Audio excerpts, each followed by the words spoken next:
Okay, Assalamualaikum, salam Khamis, 23 hari bulan Julai 2020. Okay, hari ni saya nak buat cerita pasal, saya nak buat simple strategi. Dulu saya dah pernah buat video pasal beza antara study dengan strategi lah. Jadi saya nak buat dua video hari ni pasal strategi, simple saja. Strategi ni banyak cerita dia, jadi saya cuma cerita apa yang saya faham saja. Kadang kalau tanya yang lebih-lebih tu, kalau saya tak dapat nak jawab tu, maknanya saya tak tahulah. Saya tak tahu, dia terlampau banyak. Jadi untuk strategi ni, beza dia dengan study adalah pemula. Kalau kita ada buka yang baru ni, kita panggil strategi kosong kan. Beza dia ni je, permulaan dia ada strategi. Kalau strategi kena mula dengan strategi, dan kalau study kena mulakan dengan study. Okey, ini strategi dia kata sekiranya ada crossover SMA 14 crossover 28, kita akan masuk posisi long. Strategi entry dia long. Dan kalau kata untuk short condition ni, crossover 14 daripada 28, crossover pula, terbalik pula, dia masih lagi pakai entry tapi dalam posisi short. Okay, kalau kita tambah pada chart ni, of course dia akan keluar panel ni. Ini kemudian lah kita cerita ya. Dia terlalu banyak ni nak ceritakan ni. Tapi kalau kita tengok pada chart, kita akan nampak lah dekat situ dia akan ada dua benda, satu untuk entry tadi, satu entry dan satu exit. Bukan entry, satu long, satu short. Satu long untuk tempoh yang ni belum ada short lagi, jadi dia masih lagi dalam posisi long entry. Super lah macam ni. Tapi untuk hari ni saya nak buat yang satu simple ya, sebab benda ni agak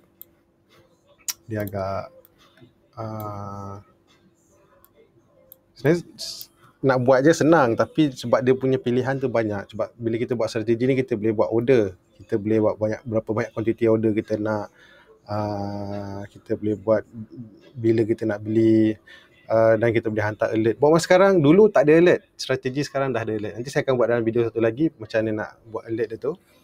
Okay, katalah strategi saya hari ni, saya nak pakai, kita mulakan dengan cerita dululah apa strategi yang kita nak pakai. Okay, saya nak buat dua strategi mudah saja dulu. Saya nak guna tinggi, saya namakan dia highest high 10, maknanya lebih daripada 10. Wih, gila K plus ni. Macam nak dah limit up dah. Gila. Okay, sebelum tu saya nak bar color dulu, sebab kita nak tentukan, saya tambah dululah. Walaupun strategi, bila kita buat, kita tetap boleh lukis-lukis apa semualah, bergantung pada ni, boleh true ke apa, nak conteng ke, nak apa pun boleh buat juga. Jadi kalau kat sini, kalau bar color saya, di mana yang paling tinggi dalam tempoh 10, yang ini, yang mana hijau lah. Saya kata kat sini, kalau close lebih tinggi daripada tinggi, highest high yang semalamnya, saya nak color lime, color hijau ni lah. Dan juga kalau close ni, ini kita punya cerita. Untuk yang ni kita cuma tandakan dulu. Jadi untuk jadikan dia dalam bentuk strategi yang ada tulis buy sell ke apa tu, jadi saya kena buat satu yang pertama, tambah kat bawah. Allah, hilang pula.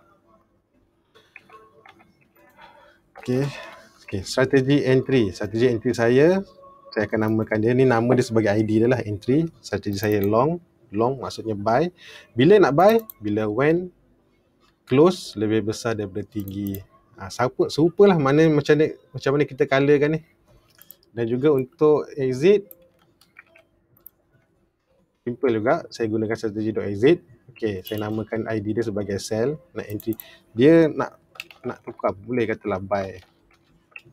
Atas ni buy, bawah ni sell. So apa yang kita exit ni, ID untuk exit tu sell, untuk tulisan nanti keluar tulisan tu, dan entry ni kita kena tukar kepada ID yang atas ni, sebab kita nak beritahu dia kita nak sell ni, nak exit. So apa yang kita nak exit? Kita nak exit yang kita dah buy tadi. Dan di mana saya nak buat stop sama dengan rendah, low, di mana ada lowest, low 10. Kalau kita tambah, okay, jadi kita akan dapat ni, kita punya entry Ni kita sell kat sini. Sebab apa? Dah cukup syarat. Kita buy balik kat sini, buy kat candle yang mana? Candle kedua ni, dan kita sell kat sini sebab dah cukup syarat. Okey. Secara mata kasar kita rasa kenapa pula sepatutnya entry kat sini, kita punya hijau kat sini, kenapa dia entry esok? Cuba juga dengan sell, kenapa dia sell ni betul lah, cuma entry ni lah entry. Bergantung pada apa yang kita guna kat bawah ni, strategi ni. Kalau ikut contoh dia, kalau tadi kan dia pakai entry, bawah pun entry, tapi sebab dia guna strategi short. Okay, kenapa dia ambil esok? Sebab by default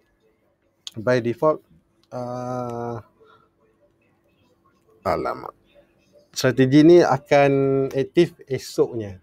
Ada tujuan kenapa dia buat, sebab untuk dapatkan signal ni kita kena tunggu dia close dulu, betul tak? Hijau ni mana confirm 10 days high, 10 days close paling tinggi, melebihi 10 tertinggi high ni. Close. Jadi bila dah close, esok baru dia bagi signal untuk buy. Tapi ini memang default dia lah, default setting dia. Tapi kalau kita nak tukar boleh. Ini banyak cara kan. Kalau sejalan YouTube memang banyak. Yang bagusnya TradingView ni, apa saja yang kita nak buat, type je dalam YouTube ke, kat Google ke, memang macam-macam ada. It's open, tak ada secret cuma rajin dengan tak rajin je. So apa yang kita nak tukar dekat bahagian entry ni, kita kata guna when. Kita pakai stop. Stop sama dengan stop masa bila? Masa tinggi lah, tinggi. Jadi tadi tengok tadi dia punya buy dia kat sini kan, buy dia kat situ. Kalau kata saya tukar ni, tambah, sepatutnya buy akan ikut di mana harga yang dia alamak, buy kat sini lebih awal. Ni lah, abaikan yang tu lah. Saya rasa mekanisme. So tadi kita nampak buy dekat sini, tapi sekarang kita akan buy betul-betul dekat nilai yang the highest 10 candle ni, area sini ni, harga ni. Kenapa kat situ? Sebab kita bagi dia tahu, maknanya sila buy stop pada harga nilai tinggi. Apa maksud stop? Stop tu buy stop lah. Strategi ni long kan, buy stop. Kalau kata yang strategi exit ni, sell stop. Jadi stop ni kita perlukan nilai dia, nilai dia. So stop pada bila kita letak tinggi adalah highest high 10, sebab tu dia punya anak panah yang hijau ni duduk dekat highest high 10 ni. Dia duduk kat situ. So lain-lain samalah. Nampak kat sini. Jadi kita dapat seolah-olah hari ni keluar the highest 10 tu, hari ni jugalah yang kita akan dapat signal untuk buy, bukannya esok.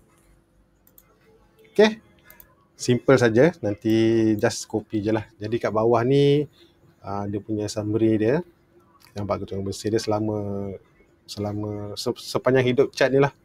Kalau kita guna strategi ni jangan tiru tau. Ini tak cukup masak. Ini cuma contoh je. Setakat nak pakai strategi tinggi-tinggi macam ni tak cukup.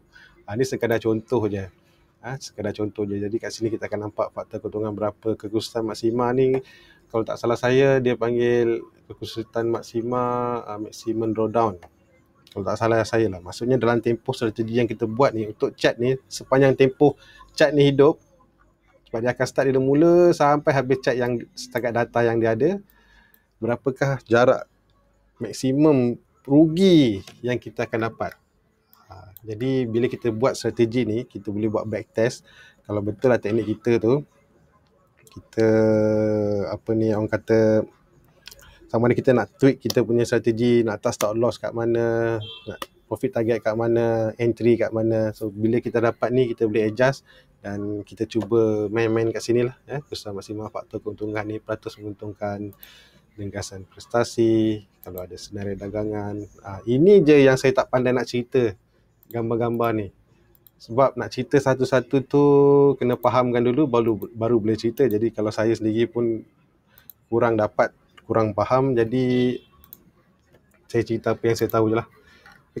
Selepas ni saya akan buat satu lagi cerita.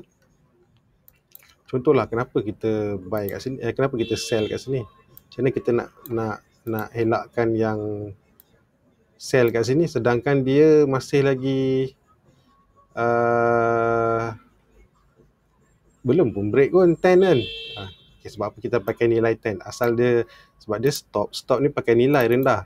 Kalau kata harga tu sentuh dia dekat nilai rendah tu kan, ni low 10 ni, dia teruslah kata okay sell. Video satu lagi saya akan buat dan saya akan cerita macam mana nak buat alert dia dan juga ada sikit cerita lah. Okay, Assalamualaikum, kita jumpa lagi selepas ni, bye bye. Besarkan sikit. Okay.